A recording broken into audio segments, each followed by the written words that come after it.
तो 14 जून को कागज की फोटो का प्रकट दिवस मनाने की महाभूल करने जा रहे भाई बहनों को आज का ये वीडियो समर्पित है। सबसे पहले गुरुदेव ने यहां पे अपने सतगुरुदेव को महत्व दिया है। सतगुरुदेव की जय। उसके बाद में देखिए पुण्यात्मा, यहां लिखा हुआ है स्वामी राम देवानंद जी महाराज की जय। यहां भी परमात्मा ने कबीर जी को महत्व नहीं दिया, डायरेक्ट परमात्मा को महत्व नहीं दिया, उन्होंने अपने पूज्य गुरुदेव जी को ही महत्व दिया है। क्या लिखा है? स्वामी राम देवानंद गुरु महाराज की जय।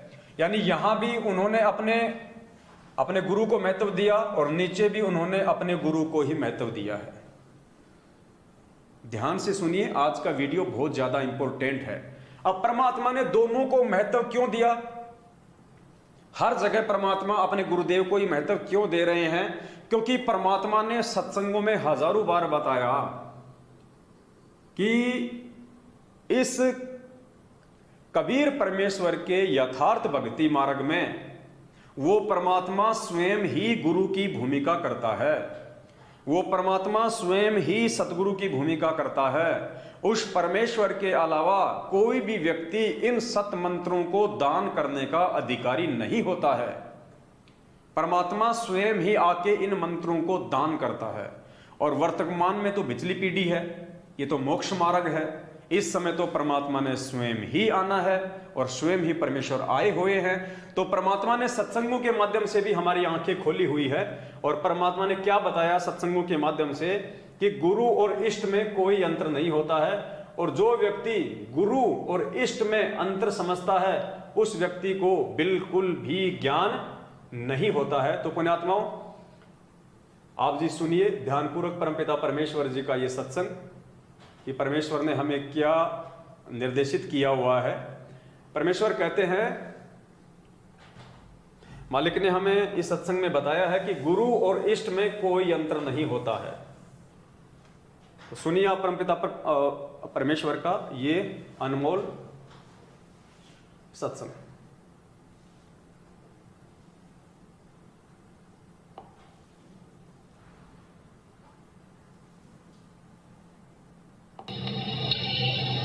जो बोला ना सुनो तो के कैसे ये अब के कौन सा भाई फिर बताओ। अब ये ऐसे काल हमारा छोरा उग्रवादियों ने पकड़ लिया था और आपकी दया तो बचा महाराज, आप ले आए बचा के।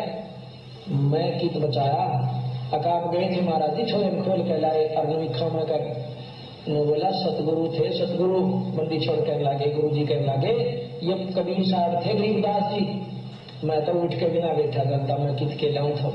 ने बोला नो ना बकावा, क्योंकि महाराज कहते हैं जो गुरु मानस कर जानते हुए लड़केंगे अंध और महादुखी संसार में फिर आप गए इनके फल। ईश्वर में और गुरु में और इष्ट में कोई अंतर नहीं होता, क्योंकि ये महाराज के देही को सतगुरु कहें, ये सब धूधर ज्ञान।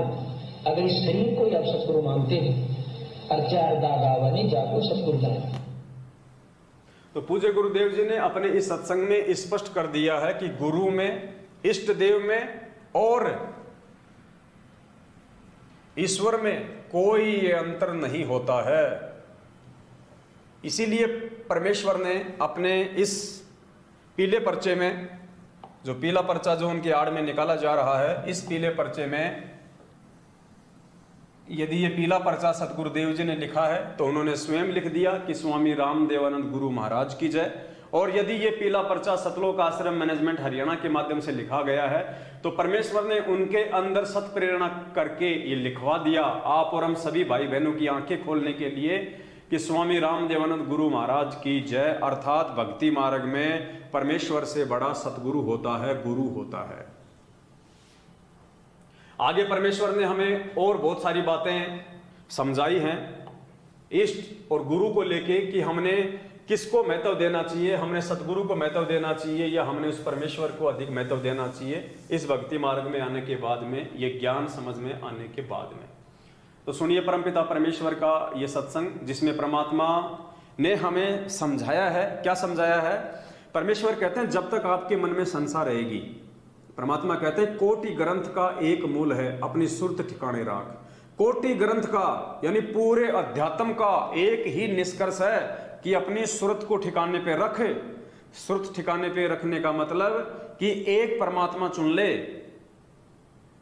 अगर आप दो परमात्माओं को अपने साथ में रखोगे, अपने गुरुजी को भी और दाढ़ी मूंछ वाली फोटो को भी, तो पूज्य गुरुदेव इस सत्संग में कह रहे हैं कि कभी न कभी तुम्हारे को धोखा लग सकता है। तुम्हारे मन में ये विचार आ सकता है कि कहीं ये गुरुजी बड़े हों या फिर कहीं ये कबीर जी बड़े हों, यानी ये गुरु बड़ा हो, कहीं ये भगवान बड़ा हो। गुरुजी यहाँ पे माता का उदाहरण देके समझा रहे हैं कि गुरु और इष्ट में कोई अंतर नहीं होता है। जब तक आपकी सुरत ठिकाने पे नहीं होगी, जब तक आप ज्ञान आधार से ये निर्णय नहीं कर लेंगे कि गुरुजी बड़े होते हैं या गोविंद बड़े होते हैं, या गुरु और गोविंद दोनों इस भक्ति मार्ग में एक ही होते हैं, तब तक परमात्मा कहते हैं तुम भक्ति मार्ग पे निसंशय हो के आगे नहीं चल पाओगे। तुम्हारे मन में सदा यही विचार आएंगे कि हो सकता है उसमें ज्यादा शक्ति हो, या हो सकता है उसमें ज्यादा शक्ति हो, मैं कहीं उसको पूजना छोड़ दिया इसलिए मुझे नुकसान हो रहा हो, या मैं उसको नहीं पूज रहा इसलिए हो सकता है मुझे नुकसान हो रहा हो। क्योंकि ये भाव आपके अंदर उस समय तक आएंगे जब आप दो भगवान मान के चलोगे, जब आप दो नावों की सवारी करोगे, तो आपके अंदर संसार रहेगी। तो परमेश्वर ने इस सत्संग के माध्यम से हमारी उस संसार का निवारण किया है, हमें समझाने का प्रयास किया है। तो आप भाई बहन थोड़ा ध्यान से सुनिए। कृष्ण का दिक सेवन कर सुख दे बोले साख, भाई कोट ग्रंथ का अर्थ है तू सुरत ठिकाने राख। अब कहते हैं सब ग्रंथों का यही, करोड़ ग्रंथों का अर्थ मैं तुझे बताऊं कि सुरत अपना दिद्य ने अपनी नीत ने एक जगह ठिकाने डाट कर राख के तेरा ईष्ट उपास्य यूज।